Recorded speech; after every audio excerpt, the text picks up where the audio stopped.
condemnable that the president has said. He's already in his statement said that whatever it takes, we must ensure that we not only arrest and find all of those who have done this very heinous, who have committed these very heinous acts, but that they are seen to be publicly punished for these actions.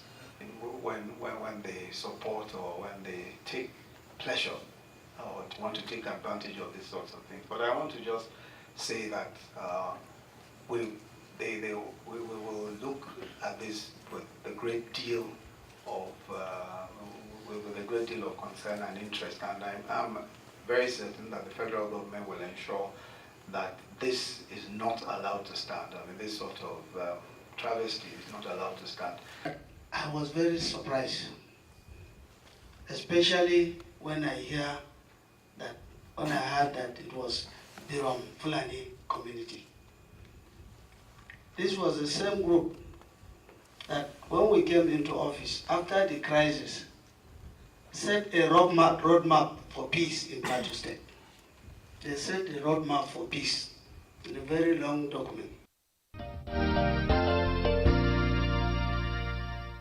Many thanks for staying with us on Core Digest today. We are looking at tackling security challenges, the issues and solutions. And the clip we watched just now, it was when the Vice President, Professor Yemi Osinbajo, visited Plateau State to meet with the people, commiserate with the people, and talk about a way forward. Before now, it was in Benue State, Nasarawa State, other states in the North Central Zone, and now it is in Plateau State. How do we ensure that we do not have a recurrence of this either in Plateau or in other states, whether they are in the North Central or in other regions of the country? I have with me in the studio to discuss this matter this morning, Shijibomi Adebiyi-Benet, who is a public affairs analyst. Thank you for joining us, Shijibomi. Thank you so much for having me. All right, the Plateau killings are on. The president has mentioned that, it is unfair when people say he isn't concerned because he's actually concerned. And then the vice president has mentioned that the government would ensure that those who are involved in this, both the perpetrators and the sponsors, will be publicly punished for what they have done. What do you make of all of this issues of insecurity, especially in the Plateau? Yes, for me, if he's concerned, he should show it. What are you talking about here? President Muhammadu Buhari. Perception is very, very key. It's very vital. You could be concerned emotionally. You could be concerned as a father. You could be concerned as a leader of the nation. But people need to see the level of concern. And we have to make people pay for their crimes. What happened in Plateau State what happened there was carnage, was genocide, and was war. You see, in a situation whereby you leave a place and you invade 5 villages, not 1, not 2, not 3, 5 villages, and you kill people across 5 villages, that's not murder anymore. That's carnage, that's genocide. Because genocide means, you want to eliminate a kind of people, a tribe of people, in part or as a whole. And it is a war situation. Okorosha put it succinctly. It's a war situation. So we've left carnage, we've left genocide, is now war. These people have declared war. In the papers today, these people gathered in their thousands in a town between Nasarawa and Benue. They dug trenches so that anytime they perpetrate any evil, the military men and the security people will not be able to chase them and will not have access to their own other side of the trench. So the military had to gather people of that community to fill up those trenches. It was in the papers today. They filled up the trenches and they now went after the people just to ascertain and investigate who were the people behind this kind of act or action. And when they got there, those military herdsmen, they had already laid ambush for them. They killed 2 military men. Even the captain that led was wounded and is still in the hospital. But the community, appreciated the effort of the military because that was proactiveness. Who knows what would have happened? For people to dig trenches, maybe they are even planning another attack. Because why will you so that when you do that and you run back, people will not be able to chase you. So for the first time, that's being proactive. So these are the things. It's not it's something we have to treat with kid gloves anymore. The president has to show it. And one thing I don't appreciate the holier than thou or the godly attitude of some of our leaders like General Olusegun Obasanjo retired. But I will give it to him. See, when you want to show example, you start with your people. When OPC was becoming a behemoth in the southwest, what did he do? They arrested the present Ààrẹ Ọ̀nà Kakanfò, as at that time he was the factional leader of the OPC, and he was treated like a common criminal. Handcuffs were put around on his hands, and he was arrested. And Obasanjo said, when you see anybody say he is OPC, shoot him. Sometimes you could think these things are too extreme, but when you want to curb extreme situations, you also use extreme approaches. You apply extreme approaches. The president has said, if you see any S-men holding AK-47, disarm him. It is not about being. We are not talking about disarming them now. We're talking about shoot at sight. The Philippine president did the same thing. He said, if you see anybody, even if the person is my son and is suspected to be a drug dealer, if you want to arrest him and he wants to resist arrest or run away, shoot him. When situations are extreme, you also divide extreme approaches to it. Because if somebody is holding AK-47 and is not in military uniform, is not a military man, is not a security person, that person is a threat to my life and your life. That's the first angle to it. The second angle is, what have we done with the people that have been arrested? The army arrested 162 people in Benue and Nasarawa alone. 147 herdsmen, military herdsmen, in Benue alone. The others in Nasarawa, they handed over to the police. What have come out of this situation? These people are supposed to be publicly put on trial. The ones that have been found to be guilty, sentenced to death. When you make examples of people, everybody will sit tight. But you are concerned. You are telling them today, accommodate your neighbors. Tomorrow, accommodate your neighbors. That's not concern. That's the fact. That doesn't mean we're just talking about the military herdsmen as the only culprit here. This issue started with somebody rustling cattle. It started with somebody killing a Fulani boy. It started with some people killing like 4 herdsmen when they wanted to steal their cattle. And the governor said he called the leaders.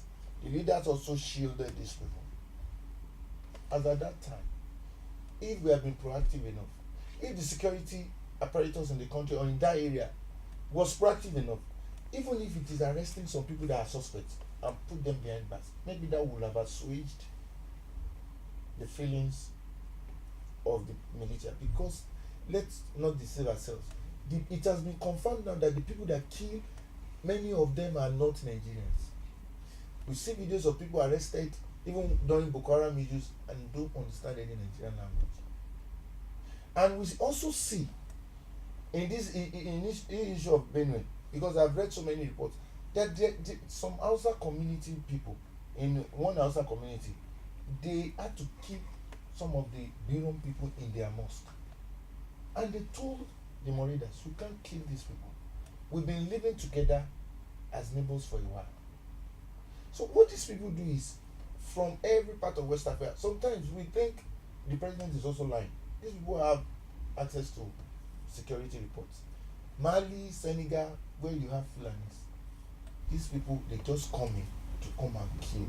So then the concern comes as to the level of security at our borders.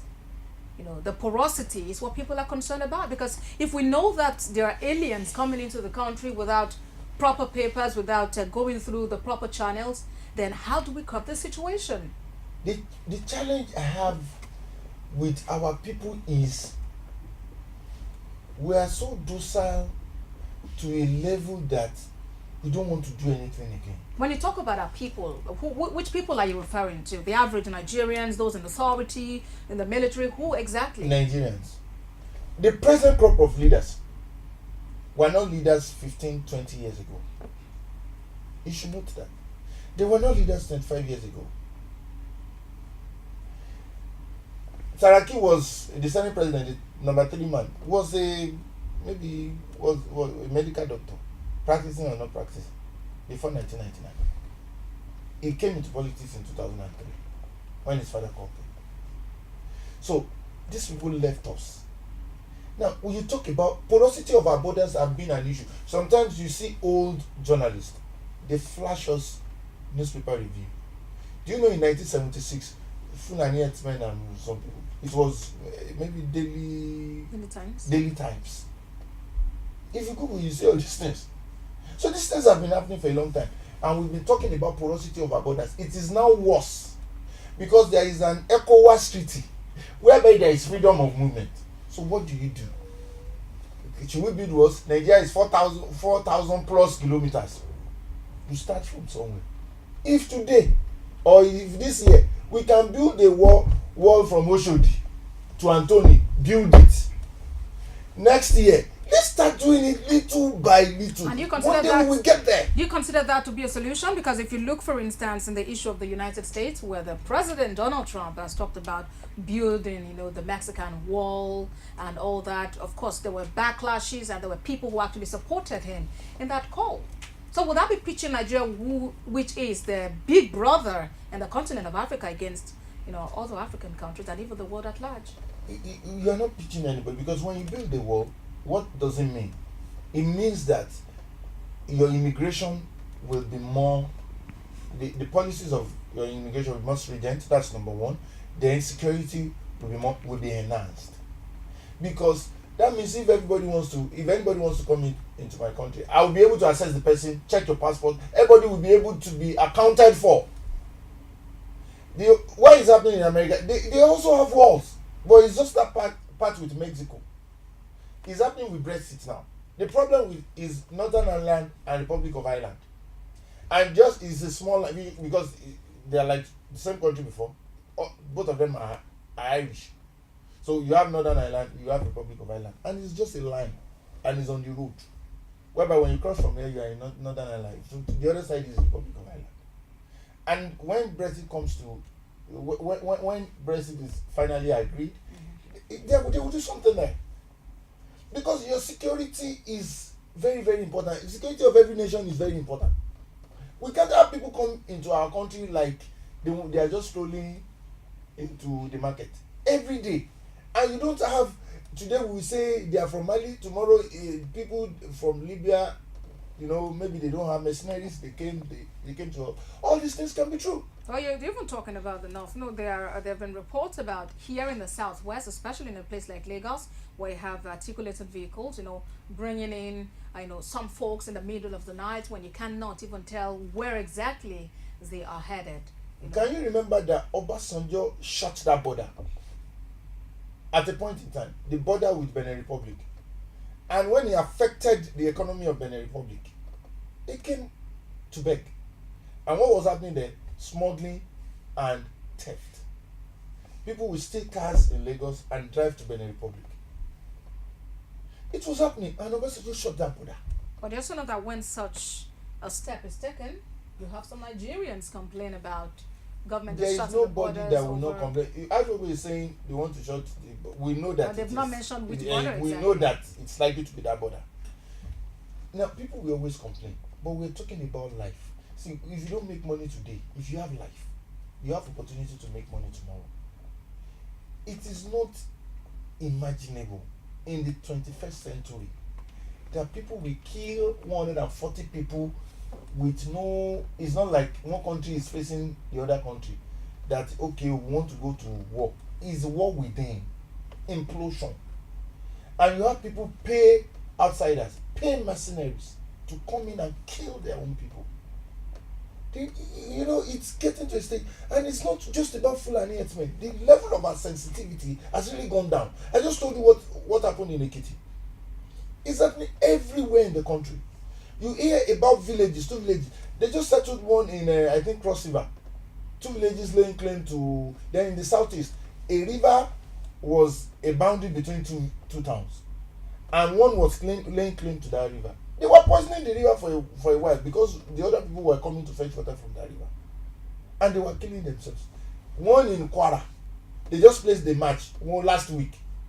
Ofa, one area around Ofa, they played a match. I watched it on. It's not that they told me already. I watched it. The 2 traditional rulers in that area came to watch the match.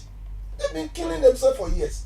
Our level of sensitivity and tolerance for each other have really degenerated. Nigerians, it's not just about Fulani herdsmen. The same tribe, Yorubas, Igbos, killing themselves. Let's talk about we call it justification now that the Miyetti Allah Cattle Breeders Association of Nigeria, MACBAN, has given that their cattle have been killed now or stolen. Like 300 cows have gone with this whole thing, trying to justify this whole action. What do you think? This can look like I'm trying to paint Miyetti Allah as a bad organization, but please, for once we have to say it with utmost truth. These people are intelligent crooks. I'm sorry to use that word. I can defend it anyway. They are intelligent crooks. Every time they make assertions, they make excuses, they make explanations, but you will not see it in such a way to hold them responsible. I was watching a program. 2 of their escorts in the north, one from the North Central, I think the vice president from the North Central, and the secretary of the Plateau State in Miyetti Allah called into a particular program and started making excuses that 300 cattle were rustled, that though they condemn it, that will have been the cause of what happened. Then another one called in and said they even killed 4 Fulani herdsmen. They reported to the police came, they took the pictures, and the police now later concluded that it was a robbery attack. And they were telling the police that they rustled their cows, they burnt these Fulani people in their cars, which is not good. So we're not supporting that. But when you give explanations for something that would have been the reason why something happened, then that is evident complicity. Now we have a change of leadership in police in the state. We've had Ondi Adie changed now to Bala Shiroma. How do you think that would actually be able to make a difference in what's going on there? The difference will just be first time gra. He will also. You think that will be sustainable? He will also pull his weight, and it's about the perpetrators. If I can only talk about my solution if I were to be the president. The first thing that will be done now is to arrest the leaders of the. Let us even know what they know. Let us know the people around that area that were victims to the maybe allegedly youth before they now retaliated. Let us hear from them. Then, as a leader, you have to make some pronouncements. The next time something like this happens, Miyetti Allah as a group, if you don't take care of your people, we will proscribe this group. This is how to move. You can't say because they killed 5 people here, you now killed 135 people on the other side.